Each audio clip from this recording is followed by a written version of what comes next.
Welcome to a special holiday episode of HIListically Speaking. I'm Hilary Russo, certified holistic health coach, health and wellness journalist, and a huge fan of my guest this week, Kat Robichaud.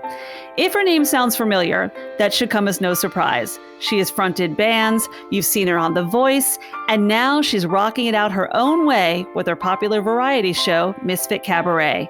You're going to love this conversation and the music. Merry Christmas, I miss Kat. It's been a long time, my friend. How are you? What's new and good? We're in a pandemic. Yeah, we definitely are. But that does not mean you are staying still and doing nothing, and you're definitely flexing those pipes. Yeah. So it is so wonderful to reconnect with you. It's been a long time, like I said, but for anyone that does not know this fabulous rock star that you are listening to today, Kat Robichaud is an unbelievable musician, an unbelievable singer. And I remember you from way back in the days of North Carolina, where I was pretty much front row at your shows. Yes. Proudly. It's something when my husband remembers, he didn't, Gam came to plenty of shows. Oh yeah, I remember. That's how I would have met him. Yeah, for sure. He was a very supportive boyfriend at that time, and then on to being your hubby. But you guys are now out of North Carolina, and you're living in the Bay Area in California, right? Yeah. In Oakland? Yes, we're in Oakland.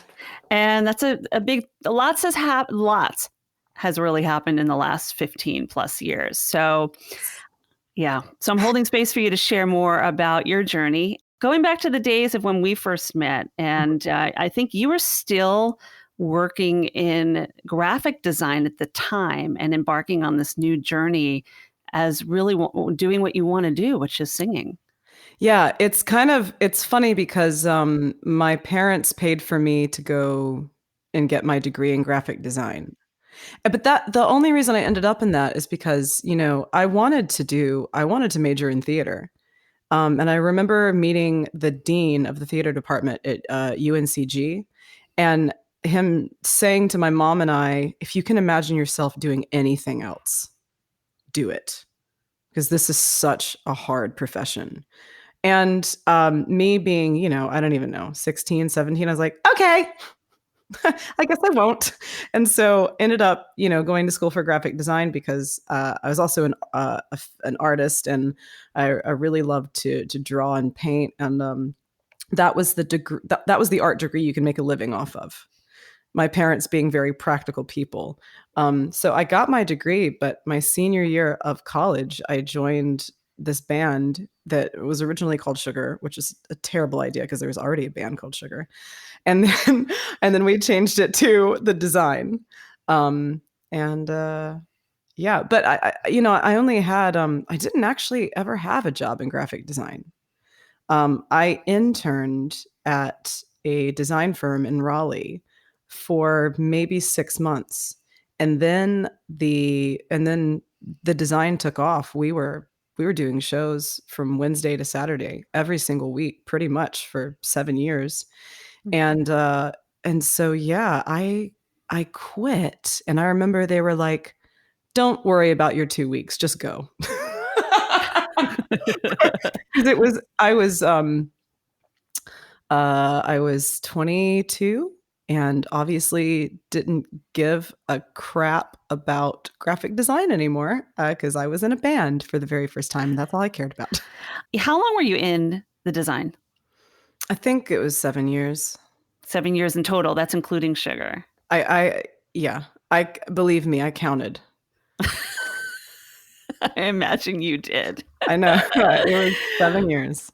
But the popularity, I mean, like you had full audiences coming out to see you at these great little venues in Raleigh. And that was just Raleigh. I mean, I know you guys were traveling like crazy.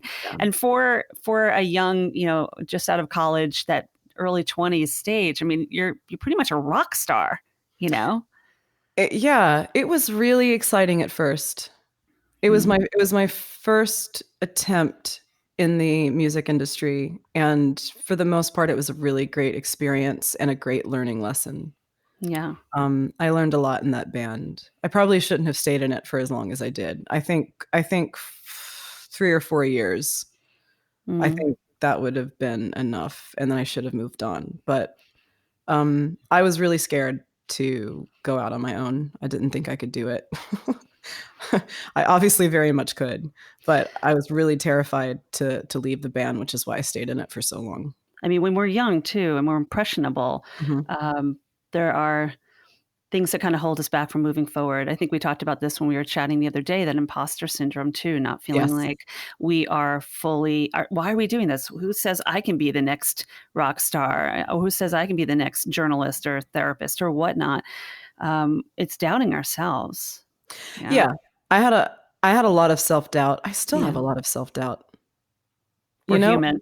it really the imposter syndrome thing, it really never goes away. Mm, I was thinking about this because I did a podcast yesterday with a musician that I admire very much who lives in the UK. And the first question she asked me was, "Where do you get that voice from?" mm. And while I was talking about my voice to her, first of all, I was confused, because I very much go back and forth with thinking that I have a good voice and thinking that I have a terrible voice, you know? I can't Um, even understand that. I mean, I love your raspy voice. thank I you. love it. I think it's so much a part of like it just what comes out of you, you I know? I think it's a lot. And Yeah. it's funny, I have a good friend named Eliza Rickman, who is a phenomenal singer-songwriter, and she's got a voice like a Disney princess. And I tell people, I'm like, if you wanna take a bath, you listen to Eliza's music. If you wanna work out, you listen to my music, you know? I Um, could yeah, definitely. Or it's not rock out. definitely you're never gonna hear me in a coffee shop, I think. I think about this all the time. Never say never. Hey, Oh, let me ask you this, yes, yes. touching on Disney princesses, that's an interesting topic. So being a theater girl yourself, I mean, loving the theater, if you could Mhm. be a Disney princess, how do you see Kat? I love your face right now. How would Kat be as a Disney princess? Well, here's the thing. Nightmare Before Christmas is now in the Disney universe. Mm.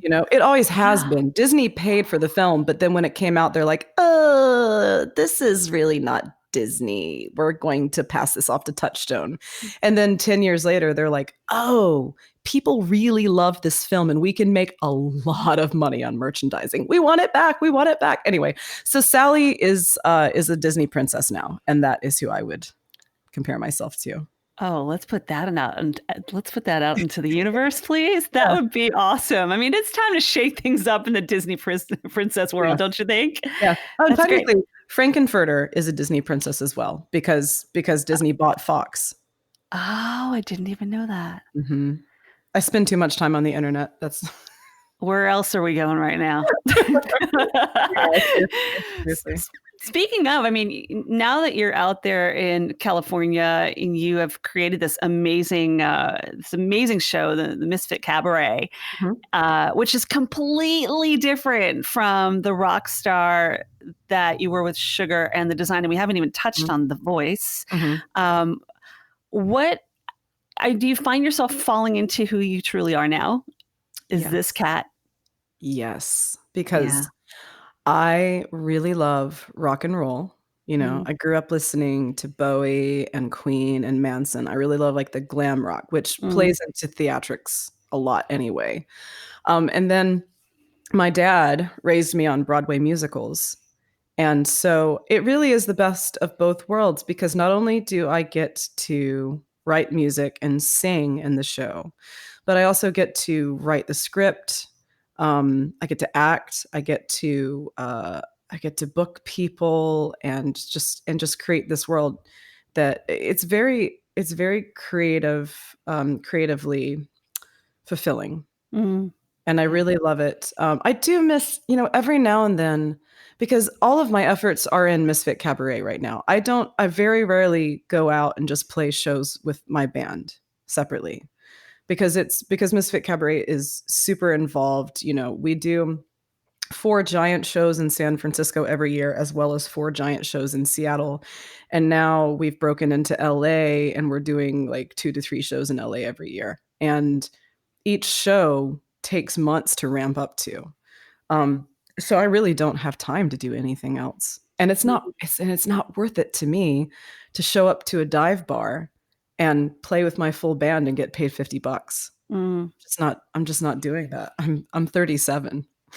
Like, you know what I mean? Like, not to be an ass, but I mean, it's fine if like I want to show up and do a solo set by myself, I will, but I'm just happy working on my show and doing that. Yeah. Just really love that. I love the community that we have. I love everybody that I work with. It's not just me, it's bigger than me, and that's fulfilling because a lot of times I feel very self-centered. Mm. And when I feel that way, it's an icky feeling, Mm-hmm. you know? When it's all Yeah. about me, I don't like that.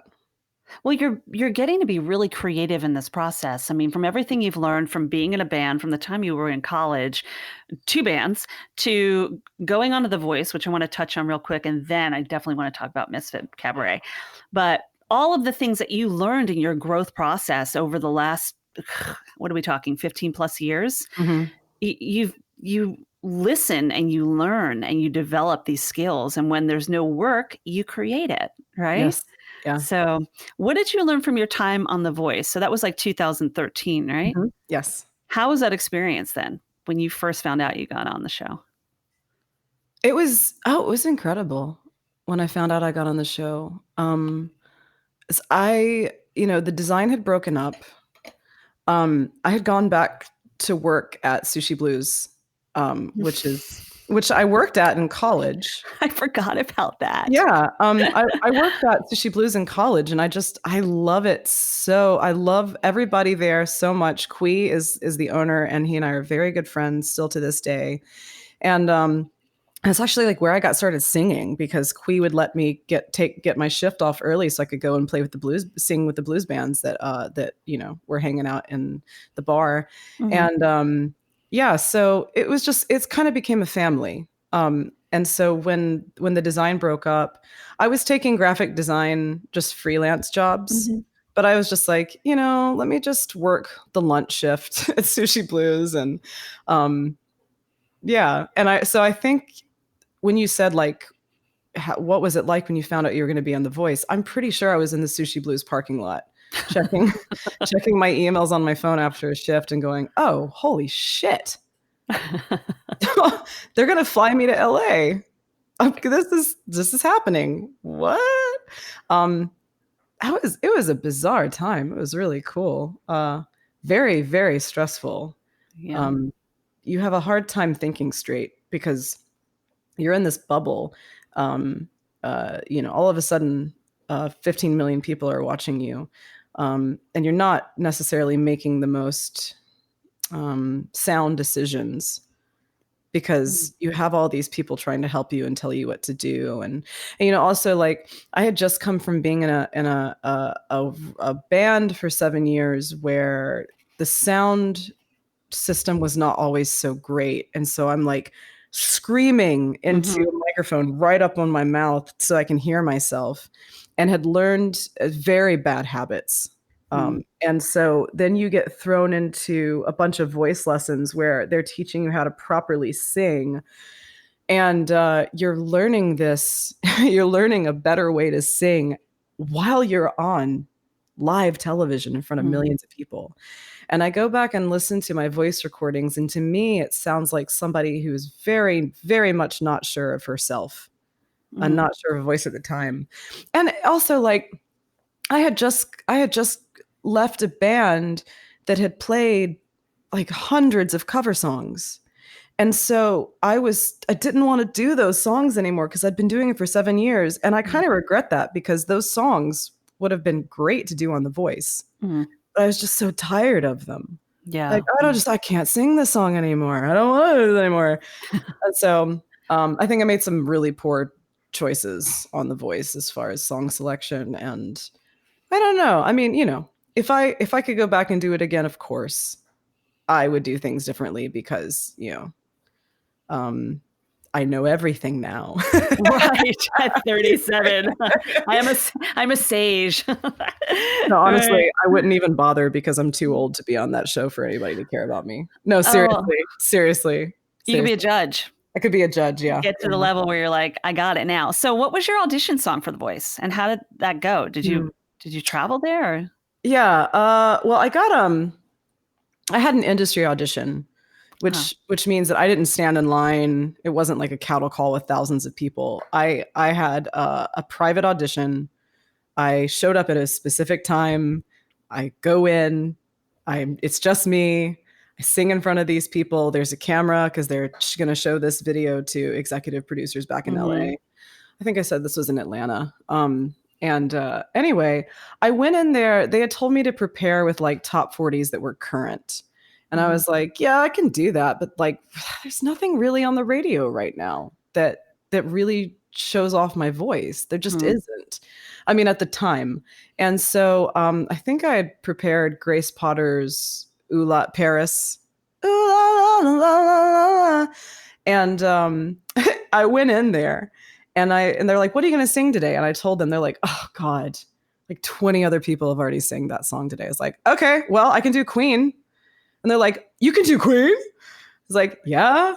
And so then they let me do, damn, what was it? I haven't thought about this in a long time. I think Somebody to Love. I think that's what it was. And I also dressed. I was wearing like tights and a onesie with a puffed up jacket and giant Jeffrey Campbell boots. And I think they were all about that. Um, yeah, it was fun. It really was. And then the next audition was in LA where they make you take a psych test to make sure you're not going to lose your mind if you lose or, if the pressure, you can't have Really? the pressure. Yeah. And I loved those questions because one of the questions was, do you like fire? And I was like, I don't know how to answer this. I do like fire. I once got kicked out of a bar because I kept lighting matches because I hated the bar and very much wanted to leave. Um, Do you like the smell of gasoline? It's like, yeah, I do and actually. burning flesh. No, not that, not that. Wow, I had no idea. That's very interesting. I never would have thought about that, but it makes perfect sense that, when you're televised in front of all these people. Oh, they Uh, cover their bases for sure. For yeah. and they also try to help you. I definitely dealt with the double standard of it was okay for my male counterparts to behave in a certain way, but it was unacceptable for me to behave Mhm. in a certain way. And it wasn't the producer saying women can't do this. It was the producer saying people that watch the show are not going to be accepting of your behavior. How did that feel? Not good. I remember there's a music video that the design did called Scream. And at one point, I'm up against a wall and you can see my bare back. And I had even taped my boobs in the front so you didn't see any side boob or anything. And I'm so glad we have that music video because I looked so good in it anyway. You know what I mean? Like when you look back at yourself in your 20s, you're like, oh, it's queen. Anyway, so they asked me if I wanted to take that video down. And I said, no. They're like, well, you're scantily clad in it. So people are going to have problems. And I was like, I'm not taking that music video down. I worked very hard and I'm proud of that. And I'm not taking it down. Like, okay, well, will you take this one tweet that you posted in 2007 about New York City raping you? And I was like, yes, I will take that down. I don't even know what that's about. I will take that down. So they really scoured everything. It was all Sure. about image. It's all about image. Well, they're trying to protect you Yeah. because it is Well, a harsh. I mean, I'll tell you, my dad passed away right before I went on The Voice, mm, and that was my story. You have to have some kind of sad story for them to want you to be on the show or to care for America to care or whatever.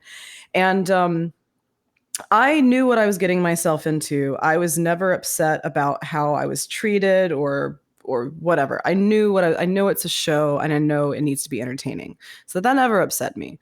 But they would catch me, like they would get me right after I had won something. I'd moved on in the competition and I'm on cloud nine and I'm experiencing all the emotions and I'm so happy.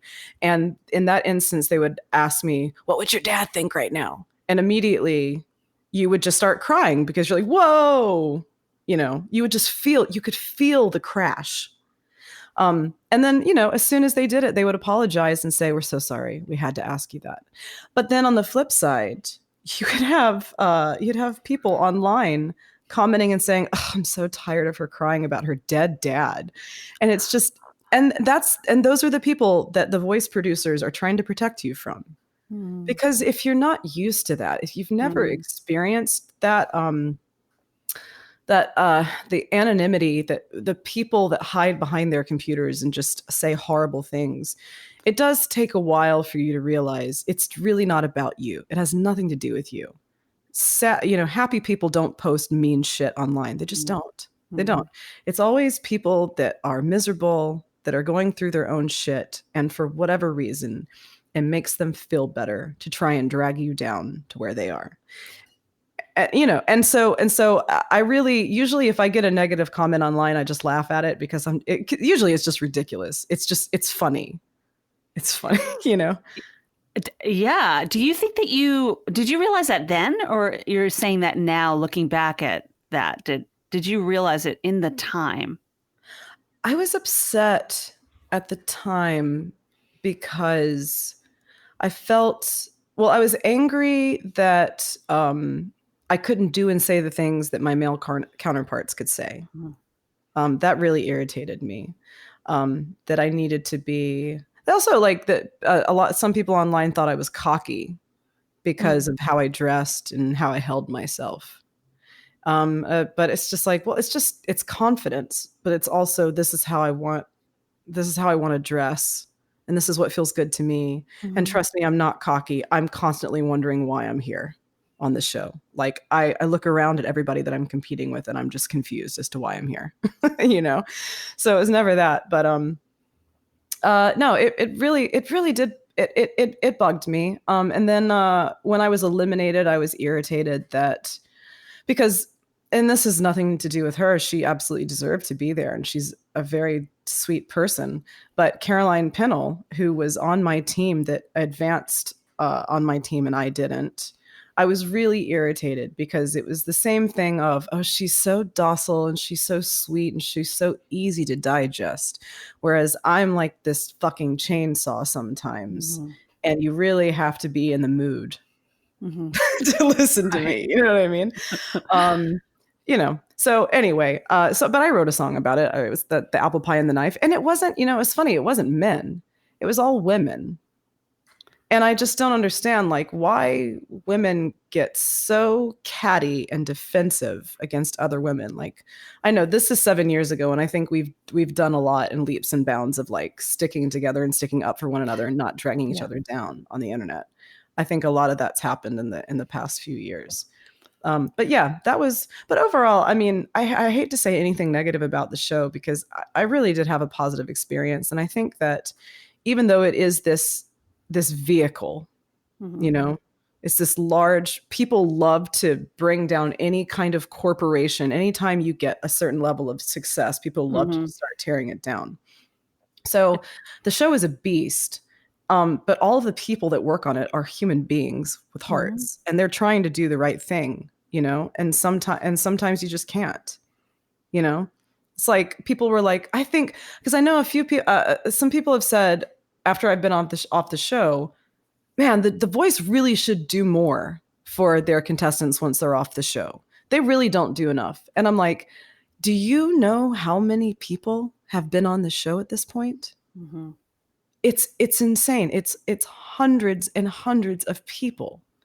How are they going to focus on one of us individually or even all of us when they are trying to run their own show with all of these new contestants? It's not on them. It's not on them. It's on me to take the lessons that I've learned, grab the fans that I've gained, and go and do my own thing and take the gift that was given to me of having this enormous platform. You know what I mean?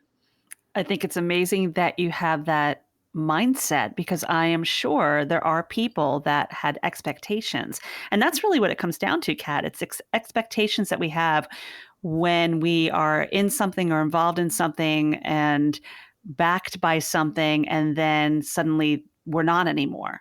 You know, Mhm. I've wondered about that myself, and not even being on a show like that, wondering how far that they actually support you on your journey once you're off the show. And you kind of just answered the question. Yeah, no, they don't. It's and it's kind of crazy because you are in this bubble where people are dressing you in really cool, very expensive Mm, fashion. And you are, you're having your hair and makeup done by top professionals, and you're on a sound stage with like some of the most incredible musicians in the industry, and also celebrities. And it is this crazy thing where you do feel famous, and it's very much 15 minutes, right? And mm, I remember, like, as soon as I was eliminated, I walked off the soundstage and I walked out of the door hmm, and it shut and I was alone. And I remember that feeling of, okay, that's it. It's over. And I mean, I I have to say I had a major consolation prize of that. I had connected with Amanda Palmer, who I'm an enormous fan of.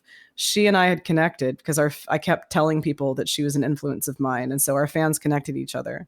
And so we interviewed each other while I was on the show, and then she and her husband Neil Gaiman got involved in the voting process, which was very, very cool of them. And so when I was eliminated, the show flew me to New York City to be on the Today Show. And Amanda and Neil happened to be in town doing their own show at the same time. And so, I got to go on the Today Show. And then hours later, I was on stage with Amanda and Neil performing with them. hmm, And so that was incredible. That was really incredible. And then they've been amazing. Like, you know, where I just talked to Amanda on the phone like a month or two ago. She's stuck in New Zealand with her mm, son. And, because that's the safest place to be in the world right now. And her mm. tour had just wrapped there. And so, yeah, we were just, they've both been so, I don't even have to ask Neil to share my stuff anymore. I feel very fortunate in that. And then also, like, I have made celebrity friends that make perfect sense for me to be friends with, like drag queens, like a lot, like RuPaul's Drag Queens stars and people like that. That I get so excited to meet them and know them, and I've worked with a few of them, and that's my speed. Like, that's the world that I want to be a part of. Do you look at them as celebrities, or do you see them for who they actually are? I mean, it's a little bit of both. There's a little starstruck going on there. Yeah, I mean, let's see, the most starstruck I've probably been. I don't know. I did a show. I did. So there's a really amazing drag queen in San Francisco named Peaches Christ. Um, I know it's Names. great. I'm such a wordplay geek, holistically speaking. I love drag names because Yes. they're the most creative wordplay out there. Yeah. Yeah. So Just- Peaches is really great. She's like the most famous drag queen in San Francisco. uh, And she does these drag movie parodies at the Castro Theater, where she'll get big drag queens from RuPaul's Drag Race to come and be these characters, and they'll act out a famous film, but like put a drag spin on it. And then after they do that, then they show the actual film, and it's really, really fun. And I got to do Juice. Stop it. I can't. And I I got to can't. yeah, and I got to be Miss Argentina, and then I sang all of the Harry Belafonte songs from Beetlejuice. And but Bianca Del Rio was Juice. And I think that's maybe, but like, we hung out, we drank together, we shot the shit in San Francisco and LA, and you know, I don't know. And then went up to Seattle to see Binda LaCrem's Halloween show that she does. And after the show, she came up to me and she's like, I just want to thank you for all the work that you do in the community in San Francisco. I know that, your show is doing a lot for the drag community and everything. Like, how do you know who I am? Yeah, I do. I get super starstruck. I'm just tickled to, yeah, I suck around celebrities though. I suck around them. I can't be myself. Oh, did you get that moment? I had that moment with Sting. I was like, I couldn't even talk. I could not even talk. Who was the most famous celebrity that you met on The Voice? It was probably Sarah Bareilles. Oh, wow. I mean, if we're talking like outside of the judges, I'm trying to remember if there was anything else. Were there starstruck moments then? I met Tim Allen outside of a fish dish, but that's not exciting. I don't think he has anything to do with The Voice. No, Sarah Bareilles. Yeah, that's intense. I'm a fan. It was, and she's very talented. Mm-hmm. She came on the show to perform her song Brave, and we each had these tiny little tidbit. I feel like I just did not sing my part well at all. And we were all trying to I made a suggestion to her and then I walked away like, who the fuck do you think you are, you precocious little idiot? But we were all trying to, you put these performances together in a matter of 30 minutes, which is just not enough time. But that's the time that you have. That's it, really. And I remember we were trying to figure out this one part that we were all going to sing together. And I was like, hey, Sarah, why don't you just sing it yourself? So that we don't have to do any more work. I don't think we're going to get this in 30 minutes. So why don't you just sing it? And she was like, okay, all right. And we did, but it was like, oh, she's very down to earth and very sweet. Yeah. So when you were doing The Voice, you shared when we were chatting earlier that it really wasn't allowing you to be your authentic self. It really wasn't until you got out to San Francisco and you started with the Misfit Cabaret that you were really experiencing who you are. I don't think that I knew who my real self was though at that point. Because I had come from being in a cover band where I'm singing all these different songs from different artists and trying to figure out what my voice is. What really my persona is, and being told kind of how to dress and how to behave and all of that, and then you go on The Voice and they're genuinely trying to present you in a way that you want to be seen, but in a marketable way, in a way that's going to keep you on the show and not turn people off. And I remember I was so excited about it. I was wearing a Christian Dior onesie,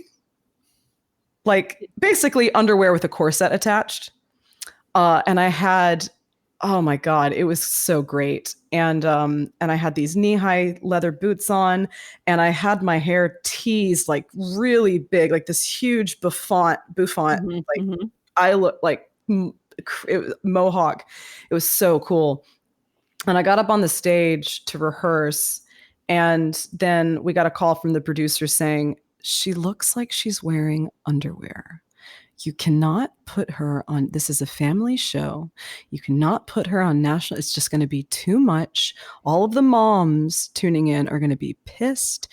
You got to put her in pants. So, and they're also like, your hair is too editorial.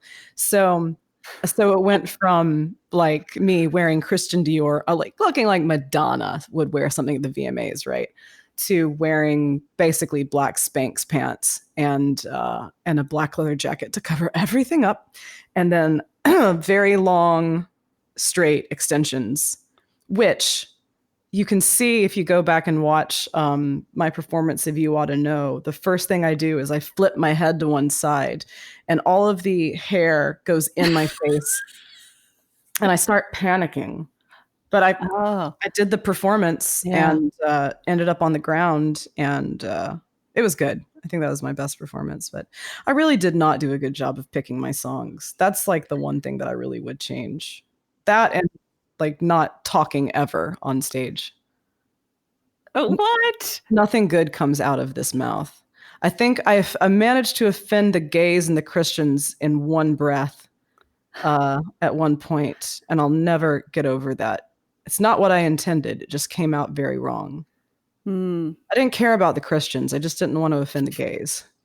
Well, I mean, Sorry. especially now. No, I get it. Right. Uh, and it's like it kind of it keeps you small in a way when you're not really able to be who you want to be, which is so interesting because they're the ones that got you dressed up to do everything, and then you're like, I love what I'm wearing. This is so me. And then they're like, wah wah, go put on some Oshkosh overalls and put your hair in a ponytail. But the thing is, I really hadn't earned it.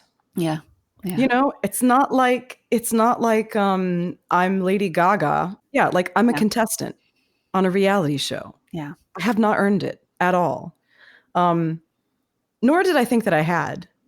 And I didn't put up a fight when they said you need to change. I was just like, okay. you know? Right. It was like, well, let's push the envelope and see what happens. Did you get But some pictures at least? I would be like taking some pictures before we change the hair and the outfit. I need a selfie. I think we've got a there yeah, I think there are a couple screen grabs. Well, if Yeah. you look, there's because they had to go ahead and take pictures ahead of time. Yeah, of And course. so there definitely was an instance where I was on screen for a brief moment with giant hair. And looking back at it, I'm like, yeah, that was probably the right call. That kind of does look ridiculous. But it was fun in the moment. Yeah. Yeah. But I can see like, they're like, if she goes on that stage with that hair, no one is going to say anything about her actual singing. Hmm. Hmm. And that's another thing. Like, I wish that I had maybe like stood still a little bit more because it did mess with the quality of my singing. Like the last performance that I did, having to balance on those platform shoes against those dancers and then being picked up and then swung around and put on the piano. And that performance was really regrettable because I remember in the moment thinking, oh, I sound really good. Like this sounds so good. And you see me at the end, I do this clap and then I smile and I put my head down like I've just accomplished something great. And then I went back to the hotel and watched the show when it aired on the West Coast. And I was like, oh, I did not sing as hard as I should have. Mm. I was super held back. And I think it was because of my in-ears. I couldn't hear the room. And so I wish that I had taken one of my ears out so that I could hear the room really well. Oh well. Mm. Oh well. 2013 was a long time ago, and here we are now. Yeah, Nothing I can exactly. do about it. Not like I would have beat Tess Chin anyway. God, she's so incredible. Like sings like Whitney Houston. So I'm really happy with who won my season. I really am not bitter about any of that, and I'm happy with the journey. And like everything happens for a reason. Hmm. You know. Well, it brought you to where you are now. I mean, and let's move into that with the Misfit Cabaret. I mean, you've been out in California for a number of years now, and you've built this unbelievable fan base, this unbelievable show that I'm not describing it. I'm leaving it up to you. There's no way I'm touching that. Yeah, Misfit Cabaret. I started it 5 years ago with my partner Jordan Nathan, and it was actually her idea because what happened when I moved to San Francisco, so I got off The Voice and then I did a Kickstarter immediately, which was Amanda's advice, do a Kickstarter immediately. And I did. Through that, I put out my very first solo album, which I felt really good about. And I really loved those songs. But we moved to San Francisco. And I did put a band together as soon as I got there, from just people that I met going out, and then very quickly realized that I could not continue to afford to play the dive bars for 50 to $100 when I'm paying all of these band members to play my music. It's not sustainable. So I scaled down to just me and a keyboardist, which kind of just naturally brought out this cabaret kind of like lounge Mm. singer persona in me, and it clicked. It worked really well. And I don't know. It was this fun persona I didn't know I had in me. But so I got hired to do this speakeasy show in an actual speakeasy, illegal speakeasy in San Francisco. And while I was performing at that show, Jordan, who worked at the Speakeasy, her uncle owned the Speakeasy. She saw the show and she came up to me and she's like, I want to produce a show with you. And I was like, I have nothing else going on. I don't really know who you are, but this sounds great. Let's go for it. And I'm really glad that I did, because 5 years later, we've worked really, really hard, and she's way more ambitious than I am. Because we had only been performing at the Speakeasy, which holds like 100 people. I think we'd done 2 or 3 shows there, and Jordan said, okay, it's time for us to move to the Great Star Theater, which is an old theater in Chinatown that holds 400 people. I'm like, there's no way, we're not ready. She's like, yes, we are. And we're doing this. Let's go. And same thing with Seattle. She's like, okay, we're going to start playing shows in Seattle now. I'm like, we're not ready. She's like, yes, we are. Let's go.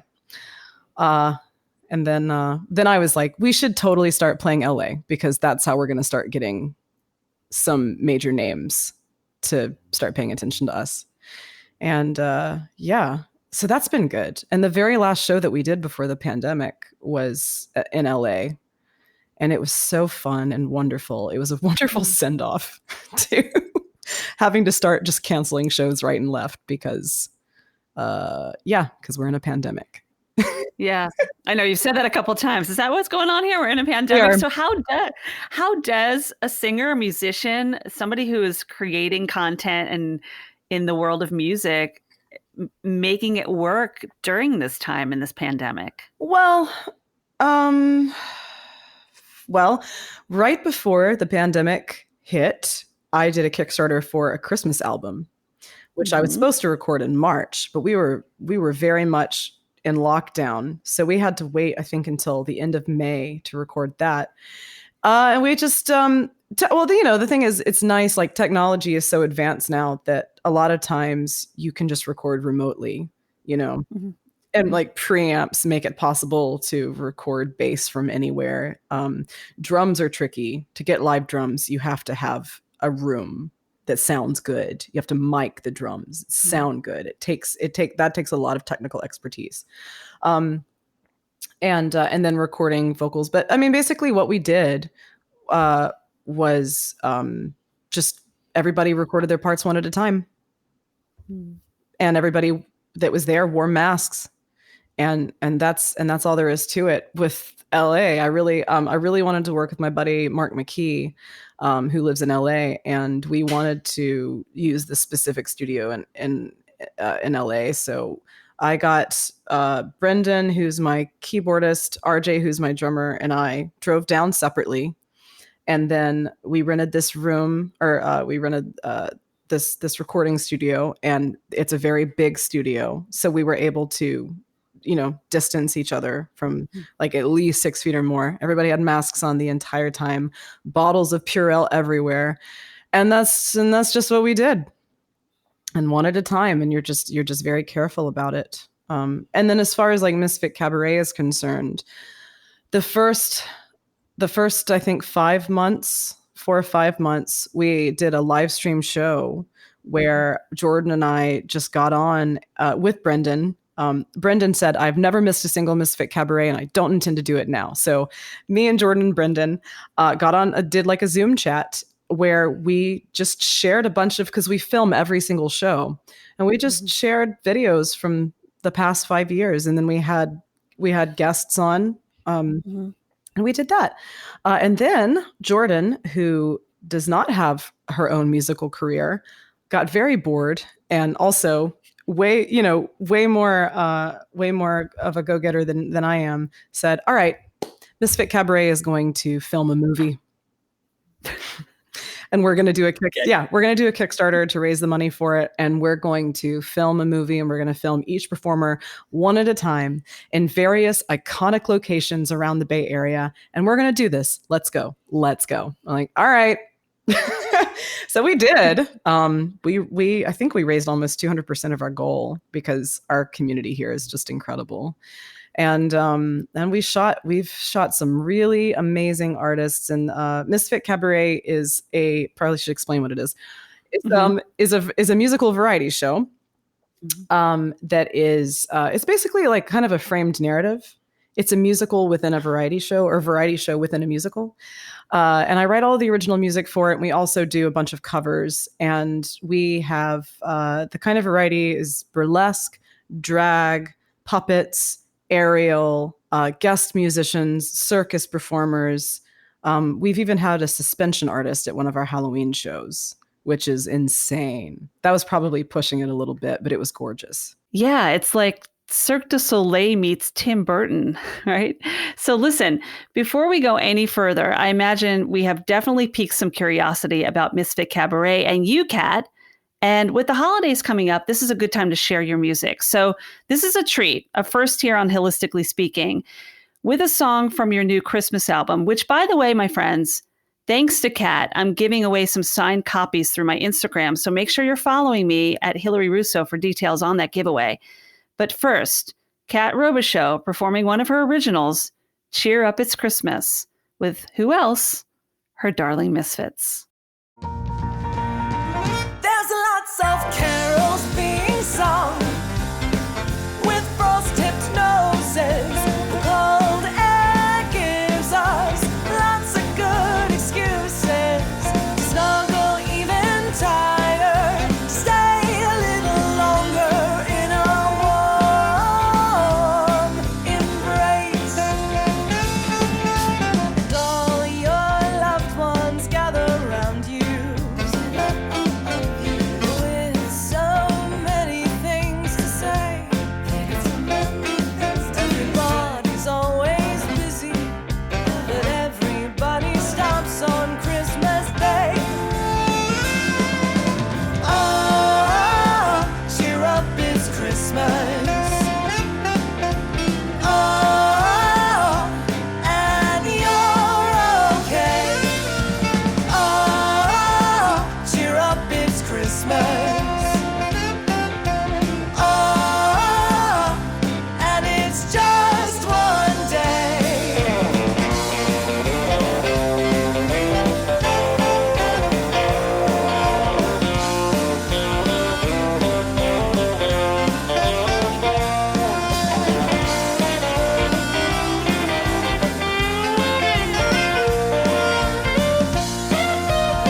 I can almost visualize you performing that song, and I've seen you on stage more times than I can count, but I have to say I cannot wait to see a live performance of Misfit Cabaret. It really is so fun, and our audience dresses up too. Yeah. Like they'll So it has that Rocky Horror feel. Yeah, exactly. Like they come out, they dress the theme. There's a group of kids. I say kids, they're probably like in their mid-20s, but it's the same 5 people that come out dressed to the nines. I just love it so much. And I love because at the end of every show, we have a dance party on stage where we pull people up from the audience to dance with us on stage for one last song. And I just love running around and hugging people and taking pictures with them and just making a big fuss over their costumes. And just, I love when I recognize people. I love when we have people, we'll have people, if we do a show in Seattle, we will have people from San Francisco fly up to see it in Seattle because like maybe they missed it in San Francisco. They have to see every show. And then, and we've had people fly cross country to see the show as well. How do you think your shows will change after this pandemic? There's going to be a lot of pandemic jokes.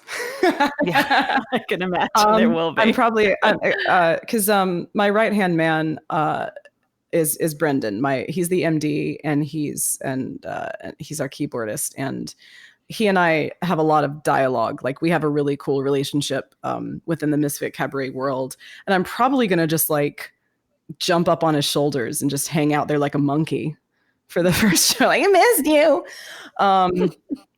How is it going to change? I don't know. I mean, I think I'm hoping that people are just going to be so relieved that this is all over, that they're just going to pour into the theaters.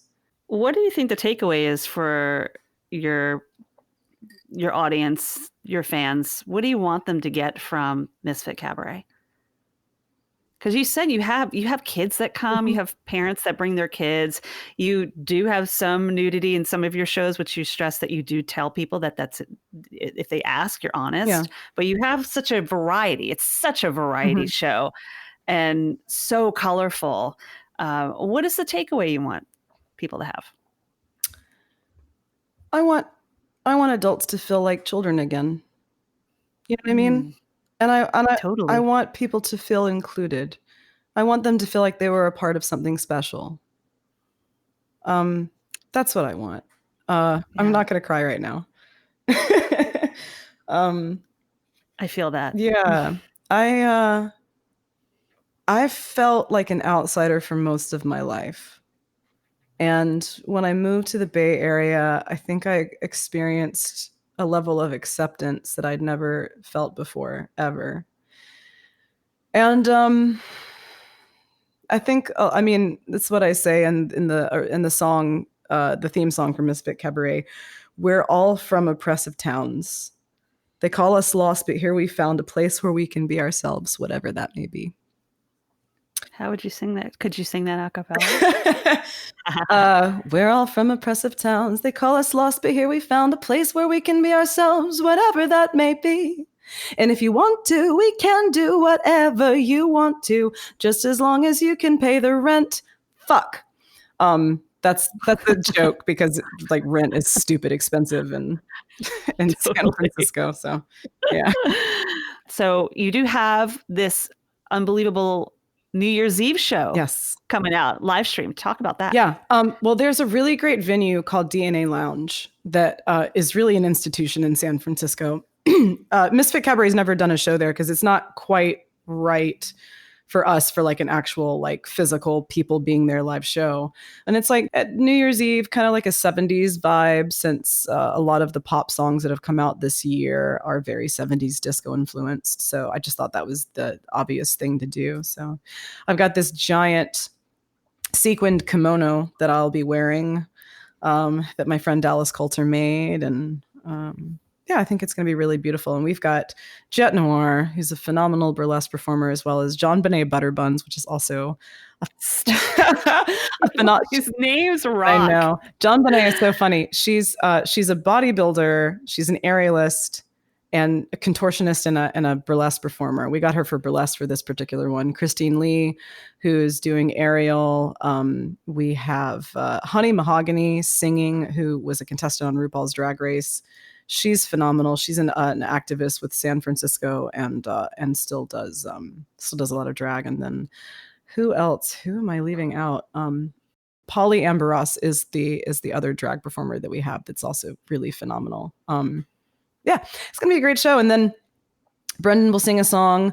I put together each show starts with a 15 to 20 minute medley of just a bunch of like mix of contemporary rock songs with Broadway songs, just all squished together that go with the theme of the evening.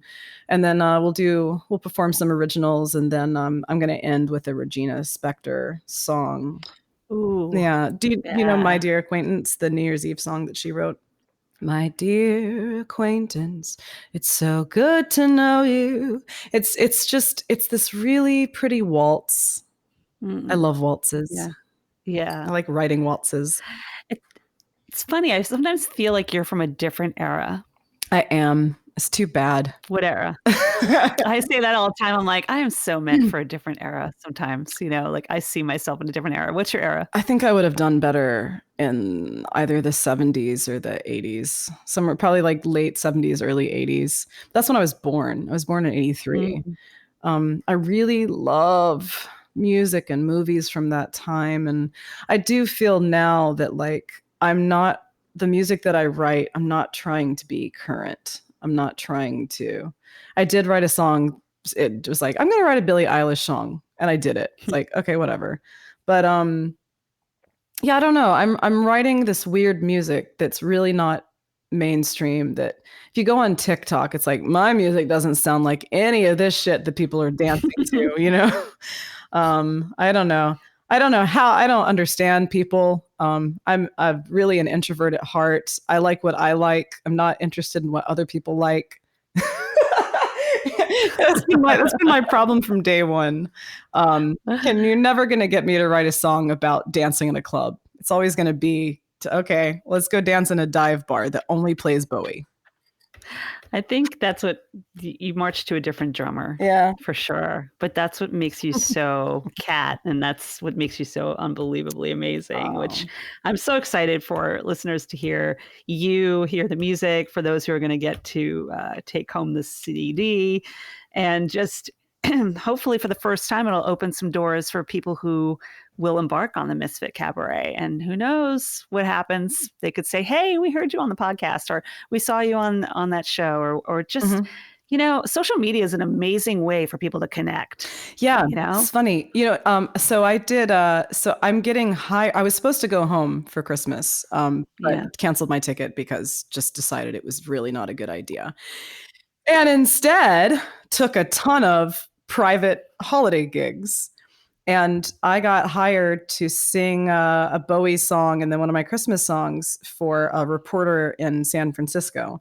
And he played it. It was for his birthday. And it was last night. And it was a Zoom party, right? It's not the first Zoom party that I've been to. And my stuff was pre-recorded. I did not perform live on the Zoom. But I watched it. And I think there were about 40 people that were a part of the Zoom, all over 50, none of which knew how to mute their microphones. So it was at least half the time was turn your microphone off. And like one woman would come on and be like, just a reminder to everyone, you need to mute your mics. We can hear everything you're saying. And so like when I was performing, it was like ground control to Major. Who is this? Ground control to me. What? Oh, I like her. Oh, we can hear you, Grace. Like I was just cackling. And then a toilet flush. Yeah. Oh my God. I think that's my favorite. The birthday boy who's 50, his dad, who had to have been in his late 70s, just wanted to watch the game. God damn it. That's all he wanted to do is watch the game. And so he's like, what is this? What are we doing? What? Zoom? I don't care. And he's watching them like the whole time. So my buddy, Jim Sweeney, who's the producer for Hubba Hubba Burlesque, He was also one of the MCs and guests, and I was just messaging him on Facebook like, "This is too funny." He's like, "I know, this is hilarious. Like, none of these people have ever Zoomed in their entire lives. I am so entertained right now." Yeah, because one person was trying desperately to sing "Happy Birthday" to the birthday boy, and it was just "Happy Birthday to what? What did she say?" Were you all dressed up like Misfit Cabaret style, or were you more For the chill? Well, I did. I got hired to just pre-record myself performing. Oh, okay. So it was For just that, I was. For this, I muted and video off. I was just watching. I was like, just beautiful. I was actually working out, to be honest with you. I was working my out while I was gosh. watching the Zoom thing. It's pretty great. These are great stories. I love it. That's so fabulous. I mean, it shows so many sides of the chameleon that you are. It's just a weird time. It's just a weird It is a weird time. And yeah. It is a weird time. Yeah, definitely. So I can walk down the street looking like this. I mean, you can see me right now with like no hair, no makeup, Yeah. wig or anything, and no one knows. I have complete anonymity when I'm walking around. No one recognizes me. And every Misfit Cabaret we do, I have a different wig, different makeup. And so, yeah, so people are always just like, "Oh, what?" Also, my business partner and I, we're the same height, the same build. We kind of sort of look similar. And people confuse us all the time. That's really fun. People think that she's Kat a lot of times. But you do come away from the costumes and the makeup and the hair and everything on your social media. I mean, you'll post stuff with your kitty, you'll post stuff with your hubby, you post stuff just everyday Kat doing her thing. And then you're showing us, you're really showing up. So it's like we do get to see different sides of you. You're not staying behind the facade that's created during these shows. You actually do show the real you. Yeah, I just, I like when I'm performing, I like to be fun to look at. Yeah. I want it to be an immersive thing where it's not just, oh, she's fun to listen to, but it's also like, oh, look at like being mesmerized by the sequins moving on my jacket, like how they're catching in the light and everything. And I like characters. I love life is so dreary. If we can all add a little something, granted, I do not practice that dressing up as a character every day. I'm pretty sure 90% of my wardrobe is black, and I don't give a crap what I look like when I'm walking down the street to the doctor or whatever. Except today, I did have a nice moment. I decided to listen to the Nightmare Before Christmas soundtrack because I hadn't in a while. And I was just walking down the street in my headphones and my black mask and black beanie and black jeans and black coat and everything. And the part, I don't know how familiar you are with the movie or the soundtrack. Okay. The very end where Jack comes back, it's like, la, la, la, la, la, la, la, la, Jack's okay. And he's back. Okay. And I started skipping down the street singing that. Just kind of like, I don't care. I don't care if people look out the window and see a grown-ass woman skipping down the street. Fuck it. Everything's great. The doctor told me that I have rosacea. I knew that I had rosacea. I got my medicine. Look, in this time right now, what we're going through with this pandemic, I would take a skipping chick going down the street with her rosacea. Right? Don't you enjoy when you see something like, I get so happy when I see things that are just slightly out of the ordinary when I'm walking down the street. It makes my day, whether it be like a tiny little dog in a jacket. That's usually what it is. San Francisco likes tiny dogs in jackets. Or somebody on a unicycle. Or, oh God, when Guillaume and I used to live in San Francisco, there was a famous duck that lived in our neighborhood. And this guy just walked around. He had a duck on a leash and a tiny little chihuahua that he'd have in a fanny pack. And it was always like seeing an angel. He walked down the street and just see. Yeah.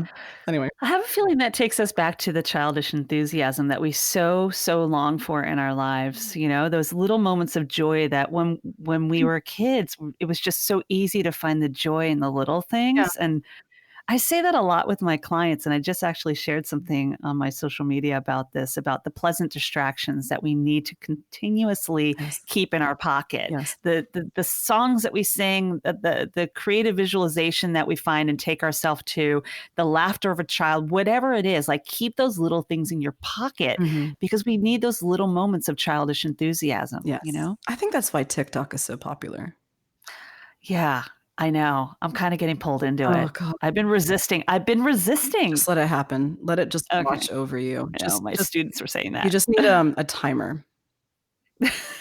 Because It's so great, like, you need to go on there and just give yourself, okay, I'm going to be on TikTok for 10 minutes or 20 minutes. Don't let yourself just go on there because you will spend hours. It's ridiculously entertaining. People are so entertaining.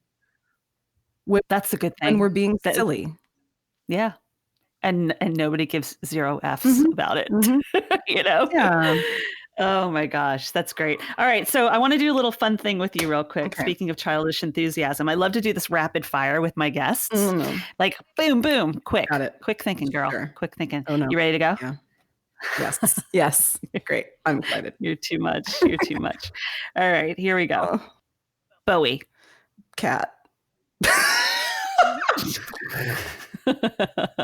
There's always like a do-over with this stupid game. No, because the most recent ornament I bought for my tree is a cat with a Bowie. Oh, for real? I love it. Yeah, with a lightning bolt down its face. Yeah. Such an influence for you, though. I know I am. All right, I'm gonna do it again. Let you go. Ready? Bowie. Cat. You're gonna crack up every time. I'm leaving this in. It's fine. This is the best. Didn't ask you. Totally leaving it in. Fine. All right. Drag. Queen. Burlesque. Dancer. Music. Apple. I don't know. Apple. I want to see your grades from college. I was cum laude. I did really well. Oh, look at you, smarty pants. All right. Inclusion. Belonging. Voice. Power. Pandemic. Hate. Yeah. Broadway. Kinky boots. Oh, yeah. That was a good show. Yeah. That was a really good show. Awesome. You were a fun one. I don't think I've ever had anybody break up that many times. I usually have the do-over every once in a while, like, wait, I can't do it. I can't think straight. But that's not the point. I mean, I don't know why I said apple.